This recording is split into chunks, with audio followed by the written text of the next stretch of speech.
Hello friends, नमस्कार। आशा करती हूँ आप लोग अच्छे होंगे और खुश भी होंगे। बीटीएस अकेडमी 2.0 पे आप सभी का स्वागत है। तो आज मैं रोशनी मैम आप लोगों के लिए लेकर आ चुकी हूँ बीएड फर्स्ट ईयर कोर्स। यानी बीएड फर्स्ट ईयर में सारे कोर्सेज खत्म हो चुके हैं।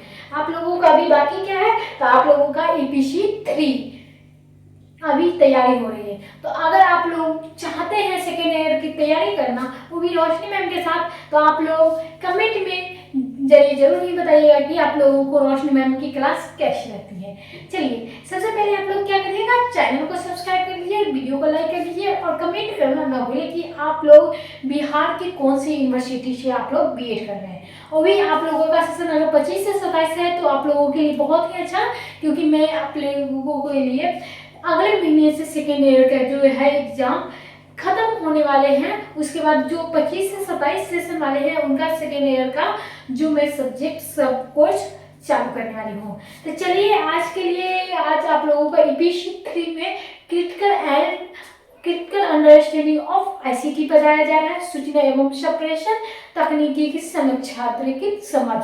यानी आप लोगों का जो क्लास होने वाला है 8 है। आप लोगों को एग्जाम से पहले आप लोगों को कुल 15 क्लासेस हो जाएंगे EPC 3 में, जो आप लोगों को प्रैक्टिकल के तौर पे आप लोगों को क्लास में ही, यानी स्कूल जो आप लोगों का कॉलेज होगा वहाँ पे आप लोगों का ये एग्जाम होने वाला है। वो भी आप लोगों का 8, 9, 10 के बीच। ये सारे जो क्वेश्चन है आप लोगों को पूछने के लिए रोशनी मैम को फॉलो कीजिएगा, टेलीग्राम को ज्वाइन करिएगा और वहाँ से व्हाट्सएप नंबर ले सकते हैं या टेलीग्राम पे भी पूछ सकती हो। चलिए, आज का क्वेश्चन क्या है, तो आज का क्वेश्चन आप लोगों को इस प्रकार से है। तो ई विषय वस्तु का विवरण दे। क्या करना है, तो हमें क्रिटिकल अंडरस्टैंडिंग ऑफ ICT सूचना एवं संप्रेषण तकनीकी की समीक्षात्मक समझ में क्या क्वेश्चन है आज का, तो ई विषय वस्तु को विवरण दे। चलिए, हम लोग किसी भी क्वेश्चन का आंसर किस प्रकार से देते हैं, तो आप लोगों के सामने आ चुके हैं इसके आंसर। तो क्या करना है, तो हमें ऐसे तरीके से लिखना है ताकि हमें क्वेश्चन आंसर सही तरीके से लिखे, जो हमें सर या कॉपी चेक करने वाले मास्टर इसको नंबर ना करें। चलिए, क्या करना है, तो वेबसाइट शब्द के अनुसार विषय वस्तु की छात्रों को लाभ देने के लिए निर्देश संदर्भ में अधिगम में कैसे रणनीति का विकास करना होगा। इसके साथ ही इन विषय वस्तु को स्वीकृता संचालन उपयोग करने के लिए कुशलता भी आएगी। विषय वस्तु से ई विषय वस्तु तक क्या सफर है, तो ई विषय वस्तु में कई मायने में भी विषय वस्तु से अलग अलग वास्तव में तकनीकी में निरंतर परिवर्तन आता रहता है। जिससे क्या होता है, जिससे हम सीखते हैं कि हमें देखते हैं कि शिक्षण में क्या परिवर्तन आ चुके हैं। और ई विषय वस्तु में तकनीकी के आधारित जो तकनीक सीखने की सहायता प्रदान करती है, अनुदेशात्मक होती है, प्रस्तुतिकरण होता है और इंटरेक्टिव होता है, पाठ होता है। और ये पाठ्यक्रम में सिमुलेशन खेल होता है, अभ्यासी वास्तविकता होती है और तकनीकी शिक्षार्थित होती है। उसे क्या करता है, उत्तेजित करती है और शिक्षार्थी को सीखने पर तत्पर पर शामिल हो जाते हैं। अंत में हम क्या देखेंगे, तो ई विषय वस्तु में अपेक्षाएं रख जा सकते हैं कि शिक्षार्थियों को सीखने में तैयार कर, तो आप लोगों की क्या है, अधिकतम उपयोग कर सकते हैं। ई विषय वस्तु में अधिक जानने वाले हेतु जो दूरदर्शक होते हैं वो 5वीं पीढ़ी तक ही जानना होगा। चलिए, हम कह सकते हैं कि 5वीं पीढ़ी क्या होती है, 5वीं पीढ़ी जो होती है वो शिक्षा के बौद्धिक लोचशील अधिगम मॉडल केवल ई विषय वस्तु द्वारा ही संभव हो पाता है। अब सेलीकरण के अनुसार हम लोग जानेंगे ई विषय वस्तु को, तो सेलीकरण के अनुसार हम लोग क्या जानेंगे, ई विषय वस्तु को। तो ये विषय वस्तु क्या होती है, तो विषय वस्तु के एक उपकरण के रूप में देखा जाना चाहिए और जो शिक्षार्थियों के प्रेरणा, अवबोध और भागीदारी में सुधार करता हो। उन्हें प्रयोग में अनुमान लगाने के लिए कि ये सुरक्षित वातावरण प्रदान करता है और नई नई मूल्यांकन को क्या करता है, प्रविधियों को प्रयोग करके शिक्षार्थियों के अवबोध के परीक्षण कर सकते हैं, जो कि अभ्यास के सुधार पर आधारित होता है। तो क्या होता है, आधारित होता है। इसी को हम लोग क्या कहेंगे, शैलीनगर के अनुसार। अब हम लोग जानेंगे क्या, तो क्षेत्रीय भाषा में ई सामग्री क्या होती है। तो क्षेत्रीय भाषा में प्रारंभिक शिक्षण पद्धतियों की तुलना में ई शिक्षा का व्यापक प्रभाव एवं पहुंच को देखते हुए सरकार ने क्षेत्रीय भाषाओं को भी ई शिक्षा की तैयारी शुरू कर दी है। और वह देश की सभी उच्च स्तरीय में क्या होता है, शैक्षिक संस्थाओं में इंटरनेट के जरिए तोड़ने के साथ साथ ही विभिन्न विषयों के क्षेत्रीय भाषा में भी सामग्री तैयार करा रही है।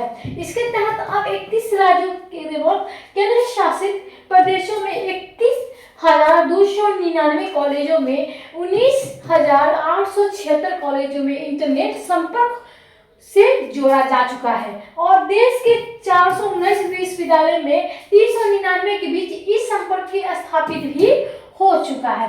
और अंग्रेजी भाषा के तैयार में इस सामग्री में सब टाइटल क्षेत्रीय भाषाओं में भी तैयार करने का प्रयास हो रहे हैं। इसके तहत क्या होता है, ई जर्नल, ई पुस्तक, वर्चुअल लैब और विकास की व्यवसायिक शिक्षाओं में प्रारूप आदि का भी विकास किया जा रहा है। इससे सस्ते टैबलेट आकाश के माध्यम से प्रदान किए जाने की योजनाओं को क्या कहते हैं, क्षेत्रीय भाषा कहते हैं।